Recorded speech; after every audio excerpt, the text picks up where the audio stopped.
Now let us focus on the step number 3. In case of step number 3, we are going to choose the representation for the target function. Why we need the representation? Now we have seen what is the target function. For the target function, I told that you can give either 100 or otherwise minus 100 or 0 if it is the final state. If it is not final state, we will go for V of B is equal to V of B dash, which is a recursive call. Okay. And when you proceed like this, you have to choose some representation for the target function. So why we need the representation? Because when you consider your game, you will have so many possible configurations of the board. You cannot say that I will have only 5 boards throughout the game playing. It can be any number. Imagine that you are playing chess. You can move your coin as you like. Okay, there may be so many number of unique boards. So here also in this game also, the number of unique configurations are very high. Okay, and we have to select features from the board, and those features should represent the problem in an adequate manner. Our aim is we want to optimize everything and we have to automatically make the machine to play. So you have to select the features. This is very important in machine learning, feature selection. You have to select the features from the board state, and with the help of the feature only, you are going to represent your problem. And that should be represented in an adequate manner. That means that whatever features are required to represent the problem, you need all the features. Okay, and for this checker game, they have given that we need totally 6 features. The 6 features are listed like this. This is only for this particular game. If you go for chess, the features will be entirely different. Features will vary from one application to other. Now for checker game, the first feature is, if you consider here, we have 2 different coins. One is red, another is white. Okay, and in the text for white, it is given as black. Just think that black stands for white here. Okay, first, if you want to see what is the value for this particular board you can assign, you have to count how many number of black pieces are available in the board. That is one feature. More the number of pieces, more chances for winning the game. Okay, and similarly, you have to count how many number of red pieces are also available, because if you are having 10 pieces, you cannot say that you are going to win. You have to see how many pieces the opponent is also having. If the opponent is having 12 pieces, he has more chance of winning than you if he is also playing as good as you.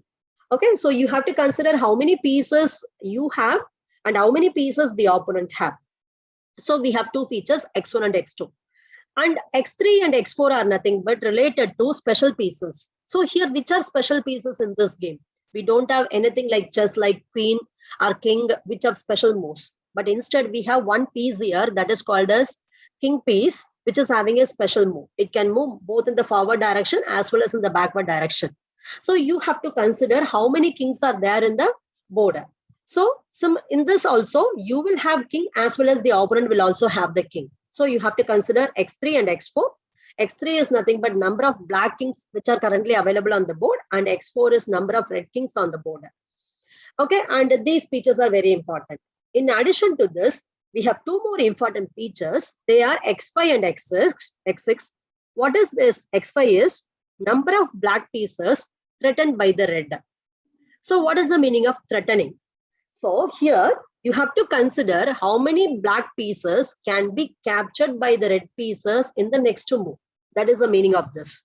Let us consider this particular board. Here black piece means white piece. You have to see how many white pieces are in danger because of the red pieces. Consider this white piece. Is it in danger?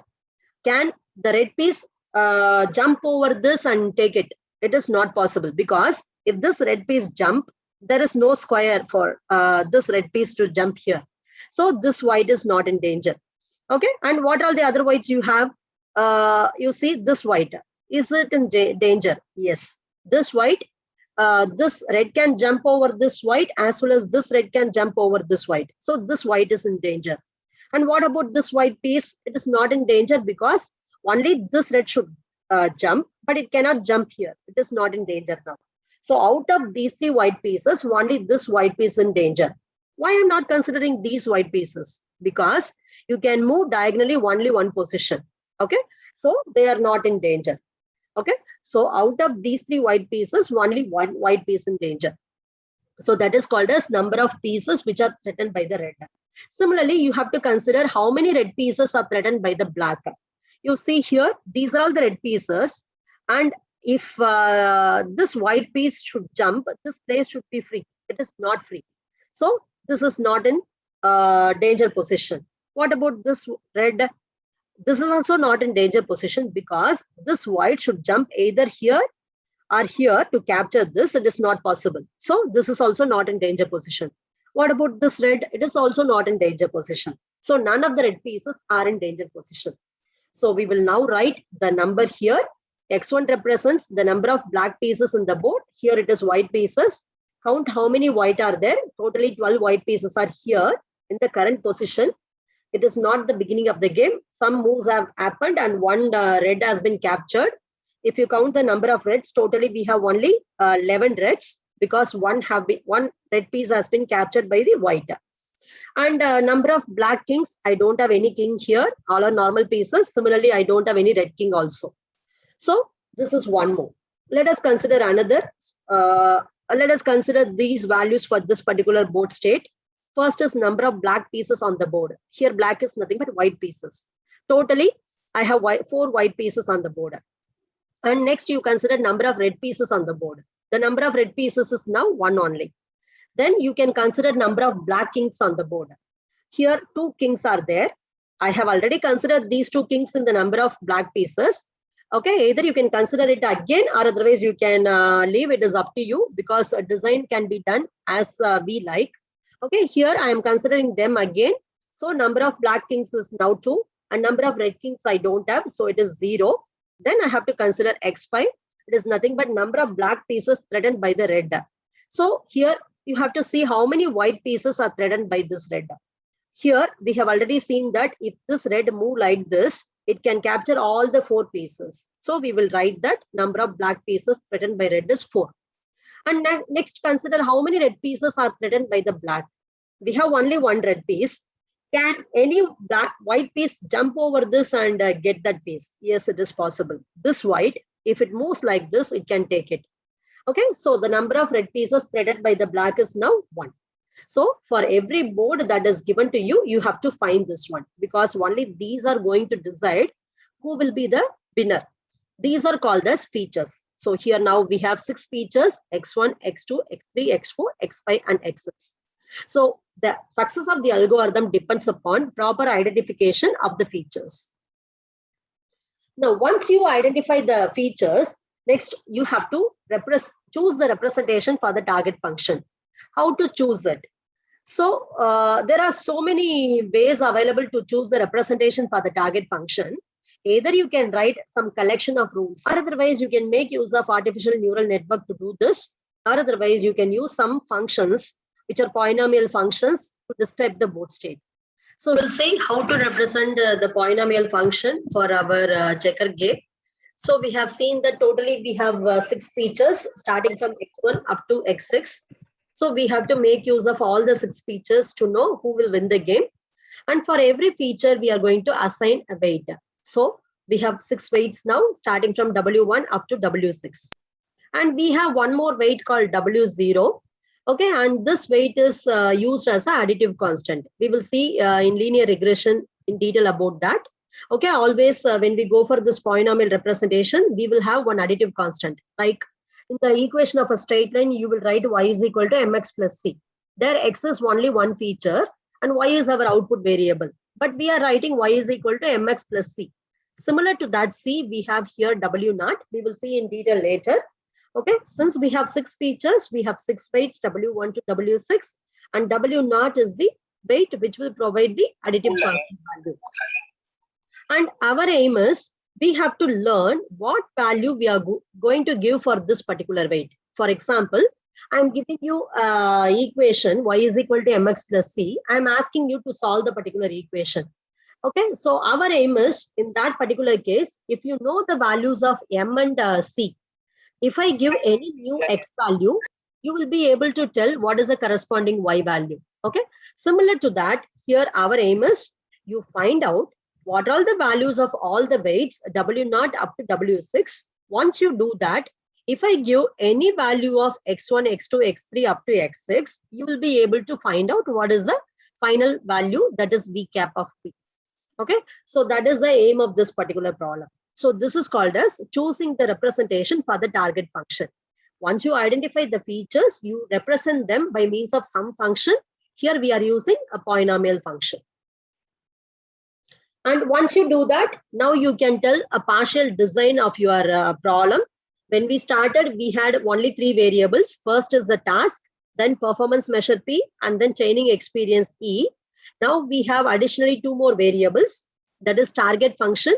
So here we saw that there are 2 different ways of target function, B arrow M and then B arrow R. R stands for the real value, where you are going to assign a numeric value to a particular board state. Okay, and the 5th one is we are going to represent the target function with the help of the features and then associated weights. So totally, once a partial design is over, you will have 5 different information. Out of these 5 problems, the first 3 items correspond to the specification of the task. Here, you are not telling anything, you are just describing your problem statement. So first 3 are called a specification of the learning task, whereas the last 2 are going to decide your design choices. How you are going to design your problem when you implement that as a program. So that is given by the last 2 functions. Okay, and here our aim is we have reduced the problem of the checker strategy from the learning task to the problem of learning value for the coefficient. Actually, when we started, I told that you have to learn what will be the next to move. Now, what we have done, instead of learning what will be the next to move, we are going to find what will be the value for these variables. Okay, that is the coefficients W0 to W6. If you know the values, you can easily find out the weight or otherwise the value for that particular board. Okay, that is V cap of B. So that is our step we have done in this. Now, let us see the next step, step number 4. Here you are going to choose a function approximation algorithm. Now we are going to see how to choose a function approximation algorithm. So try to understand these 3 terms now. We have V of B, that is nothing but what is a true target function. And then we have V cap of B. V cap of B is you are expecting this value V of B, but you are not getting the same value. It is V cap of B is what you are learning in that function. Okay, and V train of B is what is the training value. We have just considered the step number 4. Now our aim is we have to learn the target function V cap with the help of some training examples. Without training example, you cannot learn anything. For example, if I ask you find the equation of a straight line, you will ask me, give me some points for X and Y. Definitely they will give you 10 X values and then 10 Y values. You will plot them, you will try to find the straight line. Similarly, here also we need some training examples. With the help of examples only, you can decide V cap. Okay, and every training example is going to describe a specific board position B, and then what is the corresponding V value for that. So you will represent a pair of information. One is nothing but B. B is nothing but set of board position, and V train of B is what is the real value when you play that particular position, what value you are going to get. That is a score for that. So now let us consider one example so that you will understand how to write this one. Consider this one. I am going to consider the case where black has won the game. Okay, when black has won the game, how your board will be. Okay, that only we are going to write here. So we have totally 6 parameters which describe your board. So you have to write all 6 one by one because they are your features.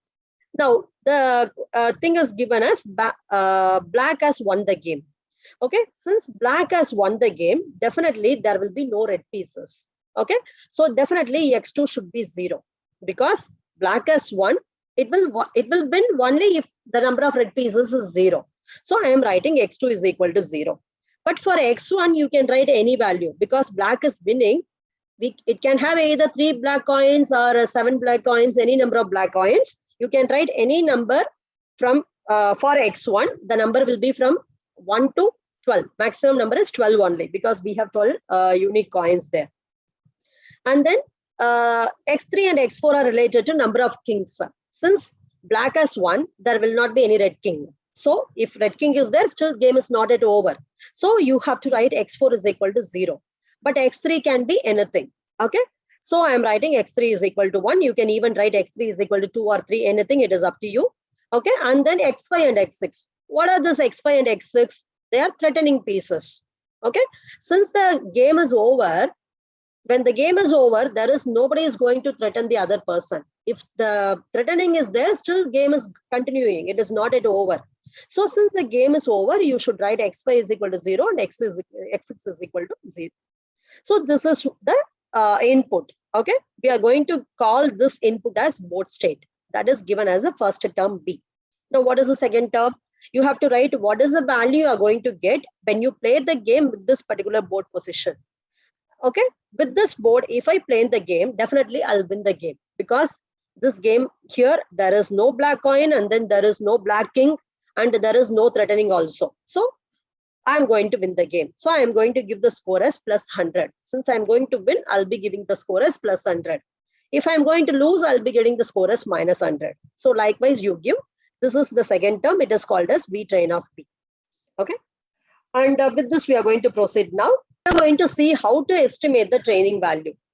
From the example, you can understand that if we are in the end of the game, we can easily assign value to the board state as either plus 100 or minus 100 or otherwise 0. But if you are at the intermediate board position, you cannot assign the value easily, because from that board position, you have to continue playing the game until either you win the game or otherwise you lose the game. Okay, so we have to now see how to find out those values. Now for that, we have an equation called V train of B is nothing but B cap of successor of B. So now what is the meaning of this equation is, try to understand this. B train of B is nothing but training value for any intermediate board position. I want to find out what is the value of V train of B. Like in the previous slide, I told you that V train of B is 100. It may not be 100 always, because if I am in the intermediate board position, I may get any value. So I have to find out that value. So that is called as V train of B. And V cap is nothing but, this is called as learner's current approximation to V. It is not the final value, it is only the approximated value. That is V cap. And successor of B is going to tell that it is going to denote the next board state following B. That means you think that you are moving a black coin. After you move black coin, next opponent will move the red coin. After that, again, you will move the black coin. Okay, when you move the next black coin, that is called as successor of B. Okay, so the board state following the program's move. Program is nothing but, imagine that black coin is the program. Okay, the board state following the program's move and the opponent's move. I have to play. After that, the opponent should play. Then again, I will get the next chance. What is the board state in between these two? That is the thing you have to consider. That is called as successor of B. Here, what is our aim is, we need to specify the learning algorithm for choosing the weight values from W0 to W6, and these weight values should give the best fitting for the example, training example. So what is the meaning of this statement is, if you find out the equation as y is equal to mx plus c, your aim is you will find the value for m and c. Once I find the value of m and c, if I give any x value, you will be able to tell what is the y value. Okay, so that is called as finding the weights. Our aim is we have to find the weight, and once we find the weight, if it is best, then whatever is the x value given to me, I'll be able to find the corresponding y value.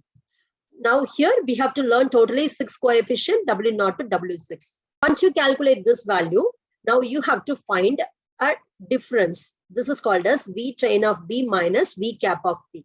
So what is this difference? See, always V train of B is our expected value. Okay, but when you are playing, you will get some other value. That is V cap of B. It is the actual value. Now find out what is the difference between expected value and then actual value. Find the square of that. Okay, this is for one training example. Likewise, you will have many training examples in your data set. Here in our game, when you play the game, you will have many different board positions. For everything, you have to find out this difference, find the square of that and find the sum of that. Okay, and that is called as E. Our aim is we have to minimize this E. Why we need to minimize this E is, This is called as error. So what is error is, I am expecting V train of B as my output, but I am not getting V train of B because I have done some approximation. I am getting only V cap of B. So there is a difference. This is called as error. Our aim is always we need to minimize the error.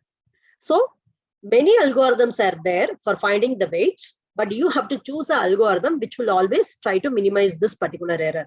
So for that, the famous algorithm used for finding this is called as LMS. LMS stands for least mean squares algorithm. So we will see this algorithm in linear regression in the module 4. Okay, now just we will understand what is this algorithm, how it works. Okay, and this LMS algorithm, we are going to tune the parameters in such a way that the error is minimized. Now let us see how this algorithm is going to work. In case of this LMS, we have something called as weight updation rule. Here we are going to write steps for only updating the weights. We have seen there are totally 7 weights, W0 to W7. When we start our program, we will assign the weights randomly and we will continue playing the game. And once you play the game, according to the movement, feedback will be given. Based upon that, you will try to change the weight. Finally, when the game is over, you will try to learn the weights, new value of the weights. So you have to update it. So in this, for every training example, B, V train of B, we have to do 2 steps. In the first step, we are going to use a current weight to calculate V cap of B. For that, we need to use this equation. Once you apply the weights, W0 to W6, which you have chosen, and here this X1, X2, X3 are nothing but the parameters that we are getting from this B. Find apply all these things and find V cap of B. Once you find V cap of B, in the input we have V train of B. Here you have calculated V cap of B. Actually, this is the expected value, but this is the actual value you are getting. Try to subtract them. Okay, and when you subtract them, we have totally 6 features here. For every feature, you have to give the importance. So you take this, multiply with every feature xi, and you have to learn the value of the weights of these features. So we have something called as eta. Eta stands for learning rate of the algorithm. And then whatever you are getting here, try to add that value to the original weight. In this, the original weight can be either increased or otherwise decreased, depending upon whether V train is greater than V cap or V train is less than V cap. If V train of B is greater than V cap of B, then it means that this is positive. So you are going to add something to the weight. If it is less, the weight will be reduced. Anyway, you are going to update the weight. So in this, eta is nothing but it is a small constant. It will have a value which is less than 0. Generally, we will choose 0.01 or 0.001 or 0.1, anything. It depends upon the learning rate of the algorithm. Okay, and with this only we are going to update the weight. And we have the term V train of B minus V cap of B. This is the error. When this error is 0, you're not going to change any weight. If the error is not 0, then only you're going to update the weight.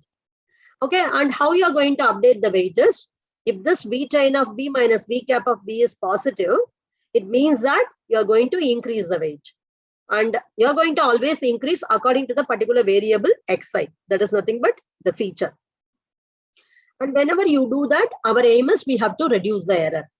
And one more thing is very important in this. Suppose if any of the feature is 0, suppose if xi is 0, this entire term will become 0. That means you're not going to update any weight. What is the meaning of this is, if in a particular board, there is no king present, king piece is not present means you're not going to give any weight to the king piece. A particular feature is present, you give the weight. If a feature is not present, don't give any weight for that. Okay, so that is the thing here. So now we have seen all the steps. Now let us see the final design. In the final design, we have 4 distinct program modules. The first module is called as performance system, and second one is called as critic. Third one is generalizer, and fourth one is experiment generator. Whatever machine learning program you are writing, all these 4 will be present. Now let us see what are all the work of these 4 modules. So what is, if you consider this particular diagram, we have all the 4 written as ellipse: experiment generator, performance system, critic, and then generalizer. So what the performance system will do is, it will accept any new problem as the input. Here problem is nothing but the game board position. You give any board as input to the performance system, it will produce a solution trace. So what is the meaning is, you give the input board position, let the machine play the game. Finally, it will either lose the game or win the game. Whatever may be, it might have done sequence of steps. That is called as game history or otherwise trace. If you do 6 moves, all the 6 moves should be given one by one. Okay, that is the output from the performance system. So the work of the performance system is, it accepts the new problem, which is going to tell the game board position as input, and then it will produce a solution trace as the output. That is going to give you the history of the moves you have done in the game. Then we have that as input to the critic. So this critic is going to accept the solution history of the game as input. From the history, it will try to find out the set of B and then B train of B. Now you know what is B. B is nothing but the board state. Okay, and B train of B is what is the output of that. It will find out all the values. Why we have many values here is, we have a history of boards. If I have 10 board positions, I will have 10 pairs here. For every board position, you find out the pair. Okay, so that is the use of the critic. It accepts the game history as input and produces training examples as output. Then comes the generalizer. So what is the meaning of this? It is generalizing. So what is the meaning of generalizing is, in case of a straight line, I am giving you 10 x values and 10 y values. And I'm asking you find the equation of the straight line. You will, if you say y is equal to 5x plus 10, that is called as generalization. I gave you specific examples, 10 examples, but you came up with one equation with the help of which you can find out value for any x and y value. That is called as generalization. That is done with the help of the hypothesis. Okay, so that is the use of the generalizer. And once you do the hypothesis, you came up with one equation. When you have one equation in your hand, when I give the new input x value, you can easily tell me what is the y value. That is called as experiment generator. So the experiment generator is going to accept the general hypothesis. Once I accept the general hypothesis, if any input is given, I can find out what is the output. Okay, and like this, you generate the new output and give that as input to the performance generator and continue the cycle like this. So your game will proceed like this. Finally, you will come up with proper tuning of the parameters. And next comes, so all these things I have written in words. Whatever I have explained, everything is written in words, nothing else. Now, we have sequence of design choices for this checker program. All the things we have already seen. Let us consider one more time. First, you are going to determine what is the type of training experience you are going to get.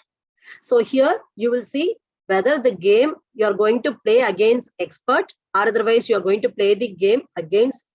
And then instead of this, I can give some table of correct moves. From that table also I can get the values. So this is training experience, from where you are getting the training. Okay. And second one is how to determine the target function. We have seen two different ways. Board, that is B to M, and another one is B to real value R. Likewise, you can have any number of designs according to your choice. And then next is how you are going to represent the learn function. Either you can represent as a polynomial like we have done with the help of 6 parameters. Otherwise, you can represent as a linear function of 6 features. Or otherwise, you can go for artificial neural network, or even you can write rules also. It is up to you. Then determine what is the learning algorithm you are going to use. You can go for any algorithm like gradient descent or any other algorithm. We will see everything in detail later in the remaining units. And finally, you are going to complete your design. Perspectives and then issues in machine learning. So here, what is our aim is, we have a large search space of possible hypotheses, but our aim is from all the possible moves, we are going to determine which will be the best move. Okay, and in this, when we do that, we cannot do without any training. We need some training examples. So those training examples are nothing but it is based upon the prior knowledge which is obtained by the learner. Without prior knowledge, you cannot do anything. That is, the history is going to play a major role. So in this problem solving, what are the issues we have? What are the things we have to focus? The first issue is you have to consider what algorithm exists for learning the general target function from specific examples. From the training examples only, you are learning the value of the target function. For that, there are so many algorithms existing. You have to check which algorithm is suitable for that particular application. Then you have to choose it. And second important parameter is how much training data is sufficient. As I already told you, the success of the machine learning algorithm depends upon the training data only. If you train your program with only 5 rows, it may not be accurate. For that only, always when you do the project, we will say, try to collect as many details and store it in the database. When you have done any database projects, we might have told you, try to add as many records as possible. Here also in machine learning also, you should have a lot of training examples, then only the algorithm will learn accurately. So you have to decide how much training data is sufficient. Will I need 1,000 records or have to go for 10,000 records? That you have to decide. And then next is when and how can prior knowledge held by the learner guide the process of generalizing from examples. So here already we have some prior knowledge. That is nothing but from the training examples only you have the knowledge. Okay, you have to decide when you can generalize from that particular prior knowledge and how you can generalize. So those things are also very important. And next you have to decide which is the best strategy for choosing the useful training experience. Okay, that strategy is playing a major role in this. And also another parameter is what specific functions should the system attempt to learn. Here that is nothing but the features. Always you should be very careful what features you are going to learn. If you don't know about the features, definitely you cannot get accuracy in your system. And you have to also decide whether I can give the process of learning feature to the machine itself. Because, okay, so you have to say what specific function should the system attempt to learn. And you have to also consider whether this process can be automated.